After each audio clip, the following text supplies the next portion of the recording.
Good morning, everybody. Kurt Risch here, and thanks for joining me on One Shepherd. Hey, if you haven't taken a moment, please take a quick second and hit the like and subscribe button below, as that encourages Facebook to share out our scripture readings even more. Anyhow, today we are continuing with our reading of the Old Testament book of 1 Kings, chapter 9. And it came to pass, when Solomon had finished building the house of the Lord, and the king's house, and all Solomon's desire which he wanted to do, that the Lord appeared to Solomon the second time.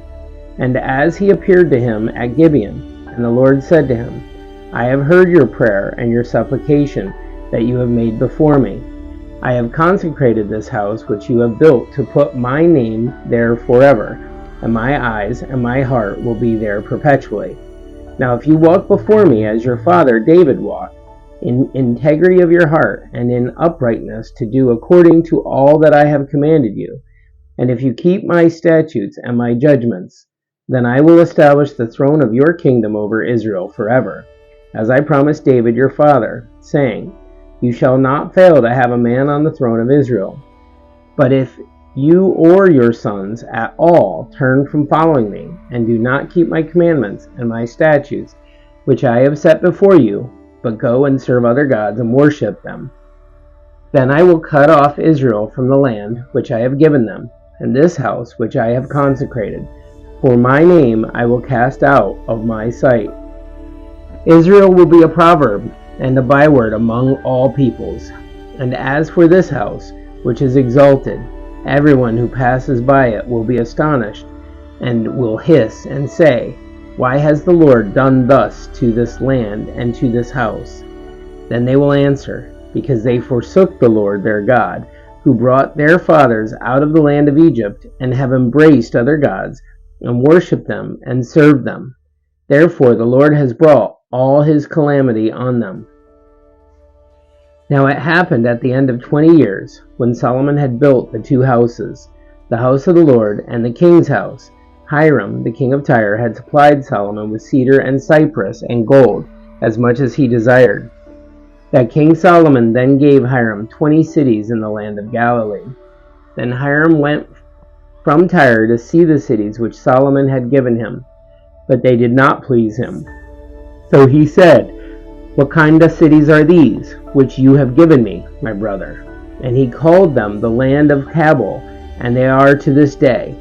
Then Hiram sent the king 120 talents of gold. And this is the reason for the labor force which King Solomon raised, to build the house of the Lord, to his own house, the Milo, the wall of Jerusalem, Hazor, Megiddo, and Gezer.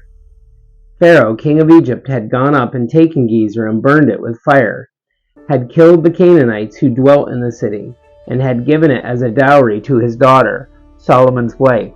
And Solomon built Gezer, Lower Beth-horon, Baalath, and Tadmor in the wilderness, in the land of Judah, all the storage cities that Solomon had, cities for his chariots and cities for his cavalry, and whatever Solomon desired to build in Jerusalem, in Lebanon, in all the land of his dominion.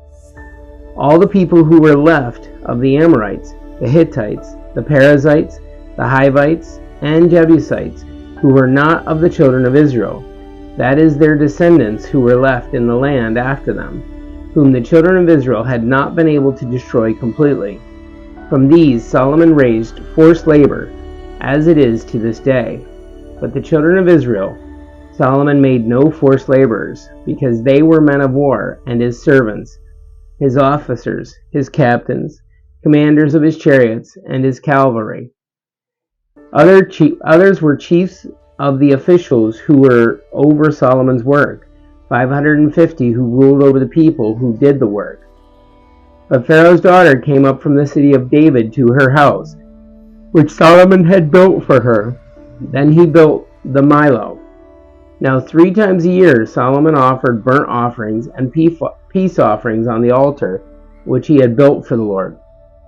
And he burned the incense with them on the altar that was before the Lord. So he finished the temple. King Solomon also built a fleet of ships at Ezion-Geber, which is near Elath, on the shore of the Red Sea, in the land of Edom. Then Hiram sent his servants with the fleet, seamen who knew the sea, to work with the servants of Solomon. And they went to Ophir and acquired 420 talents of gold from there and brought it to King Solomon. Guys, that's it for our reading of the Old Testament book of 1 Kings chapter 9. Thank you so much for joining us. May you have a great day, and God bless.